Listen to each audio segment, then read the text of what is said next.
el accionar del Espíritu Santo es extraño. No sé si me hago entender. Extraño, es decir, a veces el Espíritu Santo hace unas cosas que uno se queda asombrado, ¿cierto? Uno a veces dice, bueno, ¿y qué pasó aquí? Pero pues él sabe lo que hace, ¿cierto?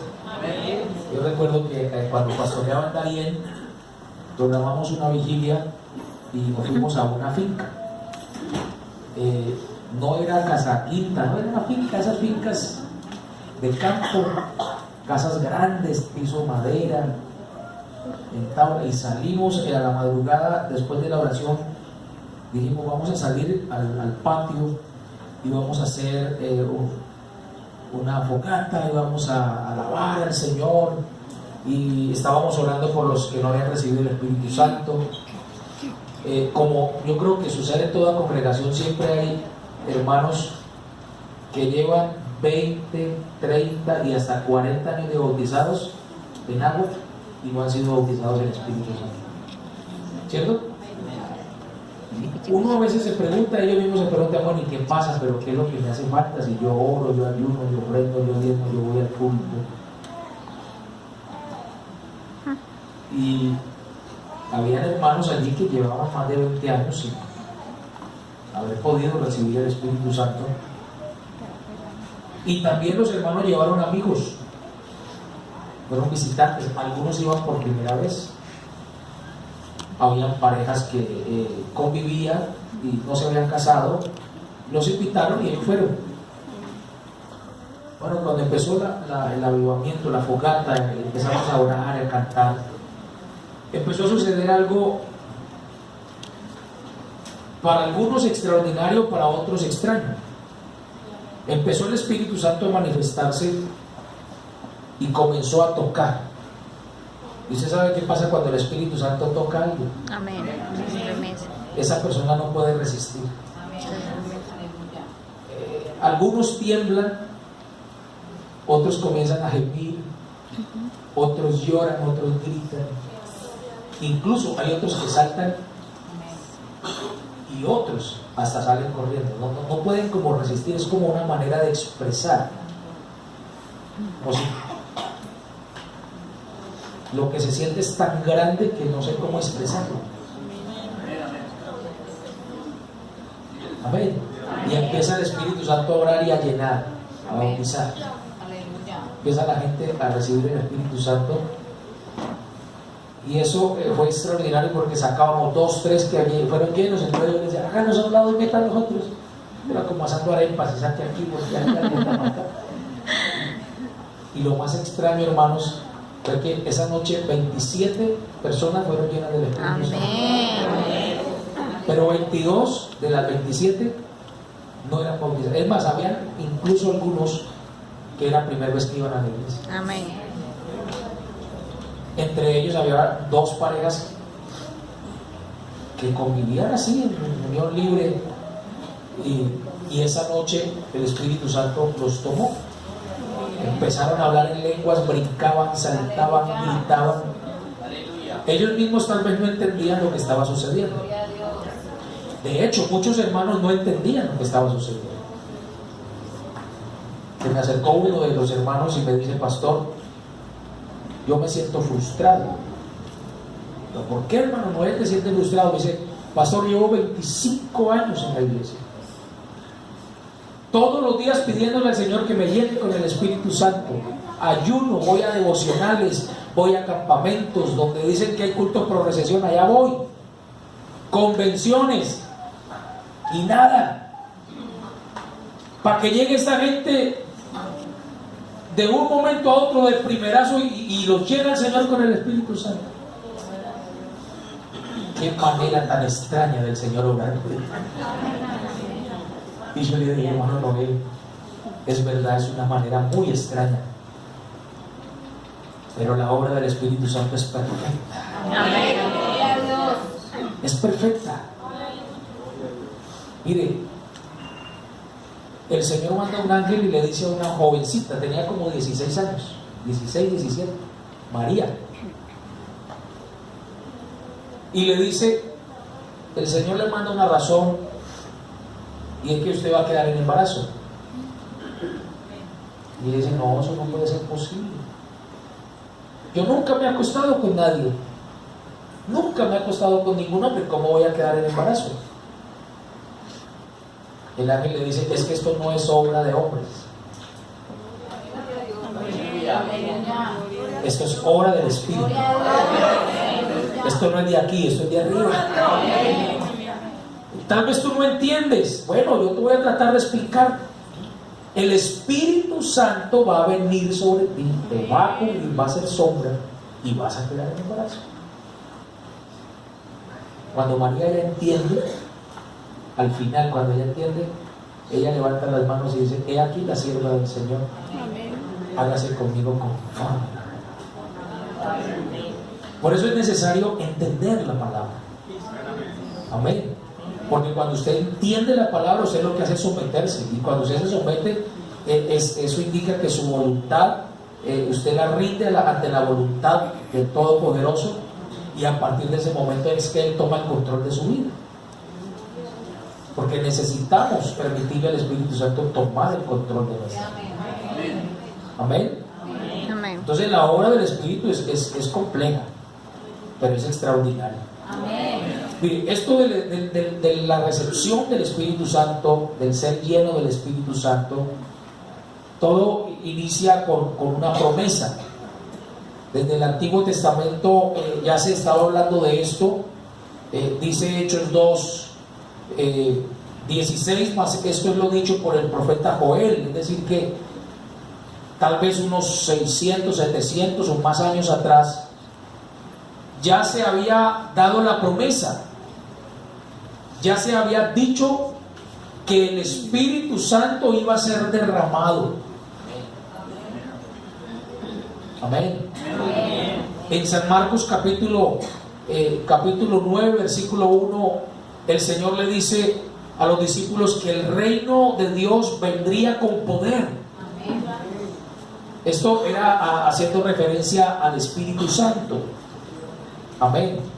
Y todo esto se cumple el día de Pentecostés, cuando por primera vez 120 creyentes que estaban congregados fueron llenos con el Espíritu Santo, con la evidencia de haber hablado en otras lenguas.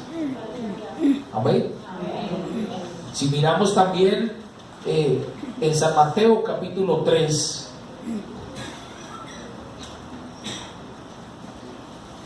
versículo 11, Juan el Bautista dice, yo a la verdad os bautizo en agua para arrepentimiento, pero el que viene tras mí, cuyo calzado yo no soy digno de llevar, es más poderoso que yo. Él os bautizará en Espíritu Santo y fuego. Esta es la promesa que se había dado. Amén. Por eso leíamos ahora que el Señor le dice que cuando estaban juntos en el aposento alto, Él les da una orden, una ordenanza, y le dice, no se vayan a mover de Jerusalén. Y les explica por qué razón. Les dice, ustedes no se van a mover hasta que sean investidos del poder de lo alto. Amén. Bueno, y uno se pudiera preguntar, si creo que es en Mateo capítulo 6, cuando Él dice que el Señor llamó a los discípulos y les dio autoridad sobre los espíritus inmundos y les dio autoridad para sanar enfermos y los envió, ¿recuerdan? De dos en dos, que ellos fueron y en el nombre de Jesús echaron fuera demonios, en el nombre de Jesús sanaron, liberaron cautivos, y ellos vinieron gozosos. Claro, hay respaldo, y cuando Dios nos respalda, predicando, cantando, esto se manifiesta en gozo, satisfacción. Dios nos está respaldando.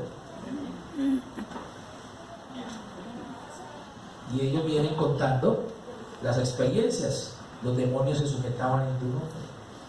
Bueno, yo le pudiera decir, pero si los discípulos estuvieron 3 años con el Señor, siendo instruidos, aprendieron de Él, escucharon sus enseñanzas como dice, de primera mano, lo vieron sanando enfermos, lo vieron liberando cautivos, lo vieron echando fuera demonios, lo vieron limpiando leprosos, lo vieron incluso resucitando muertos.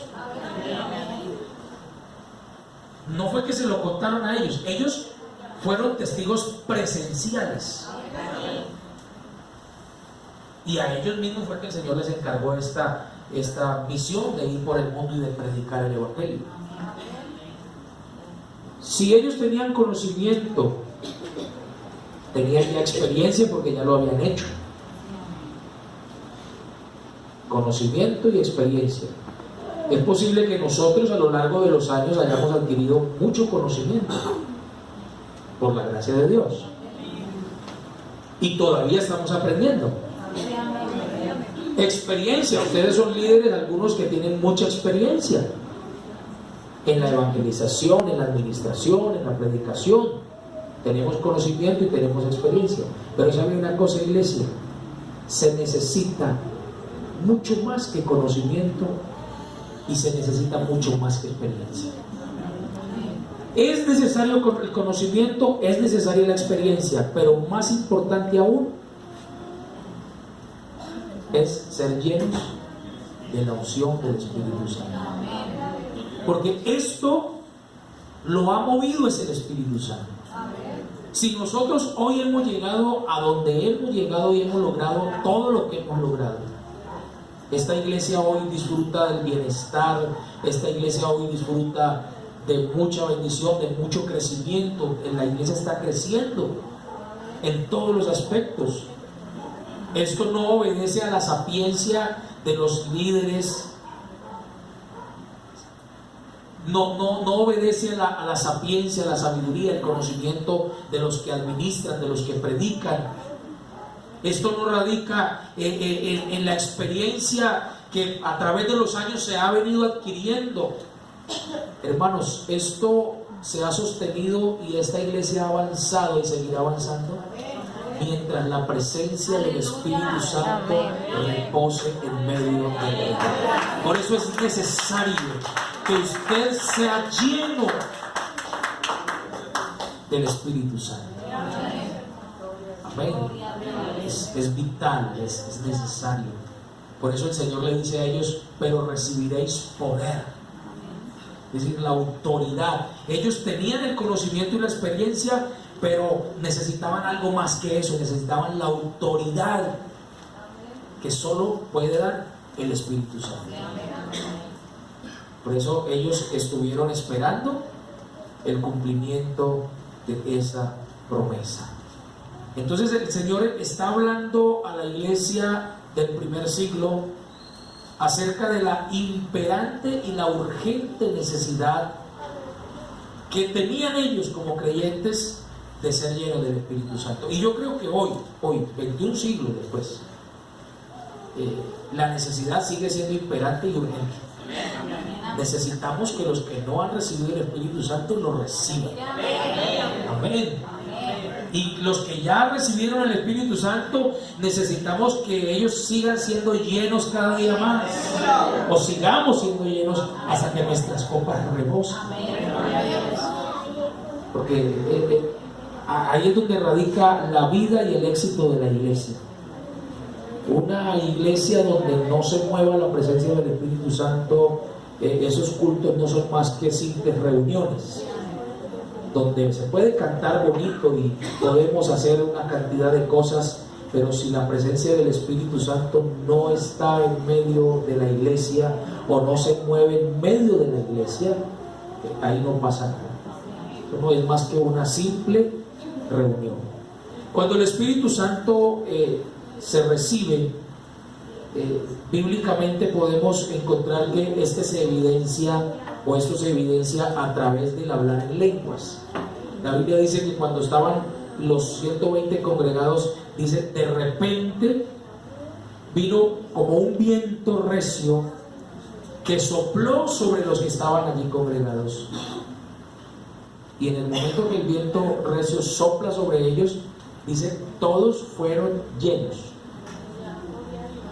Y dice, y se repartieron como lenguas, que se asentaron sobre cada uno de ellos y empezaron a hablar en otras lenguas según el Espíritu le daba que hablar. Si usted analiza bien el capítulo 1, 2, usted se da cuenta que el día de Pentecostés, nosotros a veces asociamos Pentecostés con Espíritu Santo, generalmente siempre, ¿cierto? Asociamos Pentecostés con Espíritu Santo, pero si usted analiza bien la palabra del Señor, no tiene nada que ver Pentecostés con Espíritu Santo. Amén. Pentecostés era una fiesta judía, ¿sí? Que ellos celebraban cada año. Era una fiesta nacional y era una de las 3 grandes fiestas que ellos tenían. La fiesta de las cosechas, se llamaba la fiesta de las cosechas, y cada vez que celebraban la fiesta cada año, dice la Biblia que de todo el país y de países vecinos, los que eran creyentes, los que eran judíos, perdón, y los que eran como simpatizantes al judaísmo, ellos venían para participar de la fiesta. Entonces el Señor permite que sea en esa fiesta de Pentecostés, es decir, que Pentecostés era como para nosotros decir un 20 de julio. Simplemente era una fecha nacional especial, pero no tenía nada que ver con el Espíritu Santo. Solo que ese día que estaban celebrando la fiesta de Pentecostés fue el cumplimiento de esa promesa. Eso que había dicho Joel 700 y pico años atrás, eso que les había dicho Juan el Bautista, cuando dice: yo a la verdad bautizo en agua para arrepentimiento, pero viene uno detrás de mí que él los va a bautizar con Espíritu Santo y fuego. Con Espíritu Santo y fuego. Se cumple eso que el Señor había dicho: pero recibiréis poder cuando haya venido sobre vosotros el Espíritu Santo. Entonces ellos comienzan a hablar en lenguas, y miren lo particular de esto, lo que es la obra del Espíritu Santo. En el momento que ellos reciben el Espíritu Santo, ellos comienzan a experimentar algo sobrenatural. Es lo que nosotros, los que hemos recibido el Espíritu Santo, hemos experimentado. Que usted le preguntan y usted no sabe en sí específicamente, usted no sabe descifrar lo que se siente, lo que es, porque es algo indescriptible. Uno dice siente un calorcito que lo cubre todo el cuerpo, otros dicen se me empieza como a entumir la lengua, pero no es algo desagradable, sino que es al contrario algo maravilloso. Entonces ellos comienzan a hablar en lenguas, y lo maravilloso de esto es que como había tanta gente que había llegado a la fiesta, entonces el estruendo, dice la Biblia, fue grande.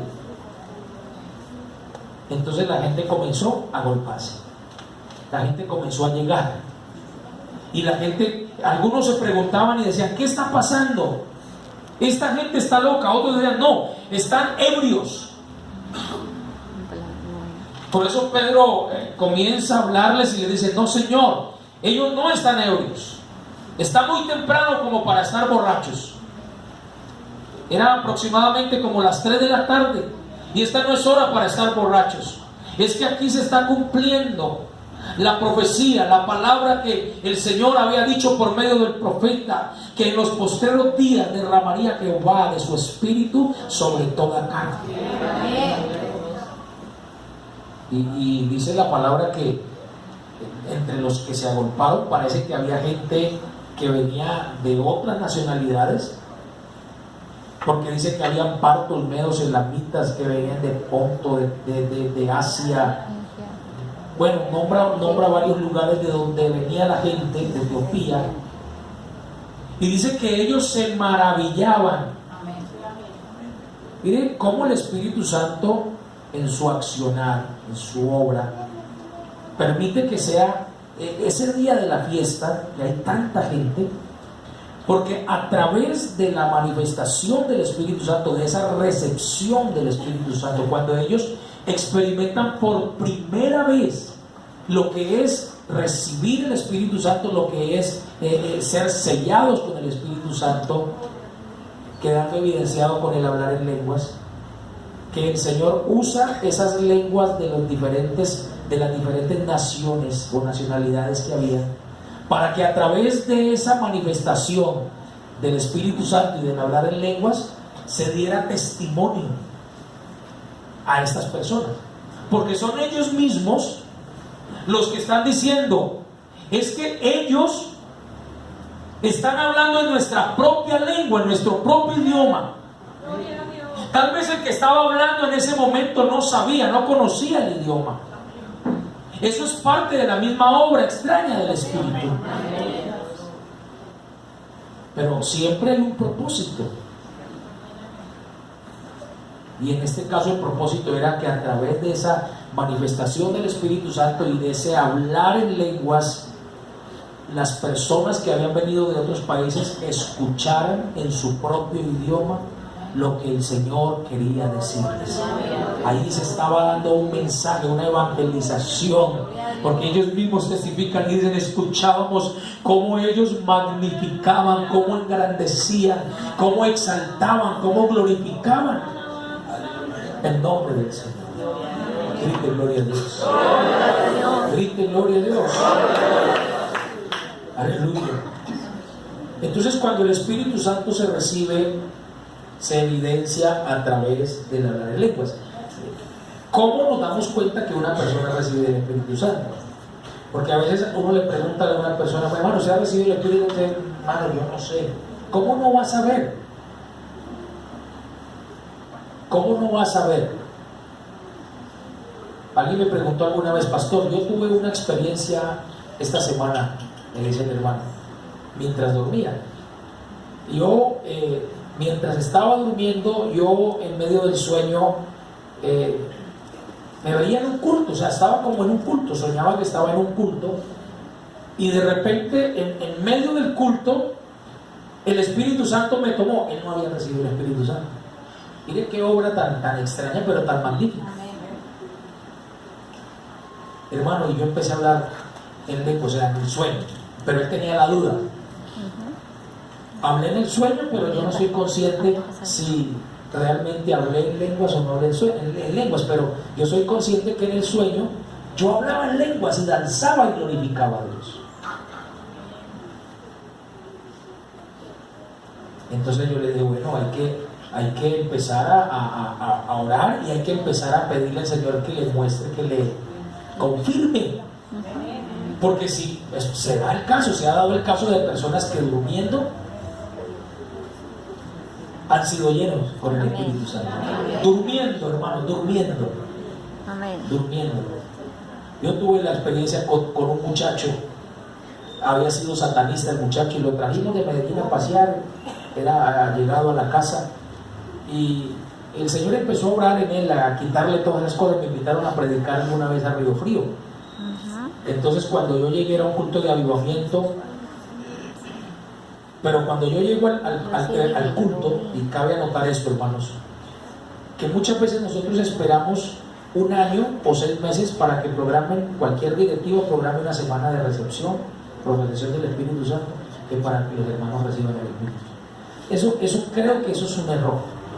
O sea, no quiere decir que no se pueda hacer, sí, pero tenemos que ubicarnos bien. Esto que se está haciendo es fundamental a la iglesia. Amén. Y no necesitamos una semana de renovación para que usted hable en lenguas. No necesitamos un campamento específicamente para que usted pueda recibir el Espíritu Santo. Pedro fue a la casa de Cornelio. Los que estaban congregados en la casa de Cornelio no eran creyentes, no eran judíos, no eran hermanos de la iglesia del primer siglo, no, eran lo que ellos llamaban los gentiles. Pero Pedro empieza a predicar un sermón evangelístico. ¿Quiere usted que la gente reciba el Espíritu Santo? Predique evangelio, predique evangelio. Y la gente recibe el Espíritu Santo. Y dice que mientras aún hablaba Pedro estas palabras, el Espíritu Santo cayó. Es decir, recibieron el Espíritu Santo. El primero que se asombró fue Pedro. Y Pedro estaba enseñado a ver cosas grandes, gloriosas. Pero Pedro se asombra y ahora dice, ahora entiendo. Necesitamos revelación por parte del mismo Espíritu para entender. Amén. Ahora entiendo que Dios no hace excepción de personas. Qué maravilloso. Estos también han recibido el Espíritu Santo como nosotros. Que impide que ellos sean bautizados. Y los mandó bautizar en el nombre del Señor Jesús. Esa es la obra del Espíritu, hermano. Y el joven que se fue conmigo, cuando yo llego a la iglesia, hermano, yo entro, llegamos tarde porque hubo un accidente y yo venía, creo, de Darién, bajé hasta allá. Y cuando llegamos, yo del azar que yo tenía, porque iba cogido de la tarde, yo no me fijé en el rótulo de afuera. Yo no me fijé si decía iglesia pentecostal, sino que como por inercia yo llegué y me metí a ese salón. Y yo vi que la gente estaba estaban cantando, pero yo, como el azarado que estaba, no detallé nada, sino que llegué al altar y me arrodillé. Pero yo estaba orando y ellos cantaban. Mientras yo oraba, ellos cantaban. Pero hermano, yo sentí algo tan raro, tan extraño, que yo dije dentro de mí mientras oraba, ay, yo creo que la embarré, me metí en el salón del reino de los testigos. Vive Dios que no le miento lo que le estoy diciendo. Me metí en el salón de los testigos de Jehová. Ay, ¿y ahora qué voy a hacer aquí? Yo dije, me va a tocar, así como entré, salir rapidito. Y ese entre mí, este muchacho, ¿dónde se sentaría? ¿Por qué pensé yo eso, hermano? Porque cantando no pasaba nada. Créame, era un ambiente pesado. Aleluya. Y yo no estaba acostumbrado a eso. Yo desde niño que he sido levantado, yo estaba acostumbrado que cada culto pentecostal, el culto pentecostal se diferencia del culto no pentecostal, del trinitario, del adventista, del en el culto pentecostal suceden cosas que no suceden en el otro culto. Aquí hay manifestación del poder de Dios. Aquí hay derramamiento de la gloria de Dios. Aquí hay llenura del Espíritu Santo. Aquí se siente el ambiente del que uno entra. El ambiente es diferente. Yo sentía una pesadez tan grande, hermanos. Y yo le dije, creo que era una hermana, era una joven. Y yo la así como pude, hermana, disculpe, ¿qué iglesia es esta? Y ella me dijo, Pentecostal Unida de Colombia, pastor. Como quien dice, pastor, ¿qué le pasa? Yo como que en parte descansé. Le dije, bueno, gracias a Dios no metí la pata. Pero ahora empezó la lucha, y la lucha era como conmigo mismo, ¿no? Porque yo decía, la responsabilidad, se supone que es el cierre de una campaña de culto por recesión, pero si es el cierre, se supone que desde que empezaron eso tenía que estar, mejor dicho, ardiendo. Desde que empezó el culto eso tendría que, mejor dicho, haber fuego por todo lado. Porque a veces nos equivocamos, hermanos. Amén. Este fuego no lo fabrica el piano, ni lo construye el baterista con pinchería con el pianista y con el bajista. Y vamos a hacerle así para que suene mejor y para que la gente se emocione. Esto no es de emoción. Esto va más allá de una emoción. Esto va más allá, hermano, aún de hablar en lenguas y de brincar y de correr. Hay que entender qué es lo que está pasando. Yo tengo que entender cómo opera, cómo acciona el Espíritu Santo. Aleluya. Empecé a decirle al Señor, quisiera algo que rompiera cadenas, Señor, rompe cadenas, Señor. Respáldame, Señor, no me vayas a dejar avergonzado, Señor. Tú tienes que hacer algo esta noche, Señor, con esta gente. Yo siento, Señor, que aquí hay un espíritu de frialdad. Esto está pesado, este ambiente, esta atmósfera no es una atmósfera celestial. Comencé yo a hacerme el ambiente, y cuando me pasaron a predicar, hermanos, fue duro, los primeros 15 minutos, hermano, fue duro, pero yo me solté en Dios y entendí, esto no lo hago yo, esta no es obra del predicador, por elocuente, por hábil que sea el predicador. No, Señor, esto lo ha movido el Espíritu Santo y lo sigue moviendo el Espíritu Santo. El que bautiza con Espíritu Santo y fuego es el Señor. Él es el que tiene el control. Gloria a Dios. Y comenzó, hermanos, el Espíritu Santo a orar. El primero que fue tocado fue el muchacho que venía conmigo, que había sido satanista. En el momento que el Espíritu Santo lo toma, saca la billetera y comienza a sacar, tenía unos bonos, unas boletas para un concierto de un grupo, recuerdo un grupo satánico que llegaba a Medellín, y empezó a sacar unas estampillas, todo lo que tenía, y empezó a sacarlo, a tirarlo, ¿no? Como que eso le quemaba en el bolsillo, y sacó todo eso y lo tiró y pasó al altar. Hermanos, el Espíritu Santo lo tomó a ese muchacho de una manera que en mi vida yo había visto algo así. Lo puso a hablar en lenguas, y él brincaba, danzaba, pero como decir, en una sola baldosa. Él no se movía de aquí, y daba vueltas y volvía para acá y volvía para allá, y brincaba y zapateaba y hablaba en lenguas,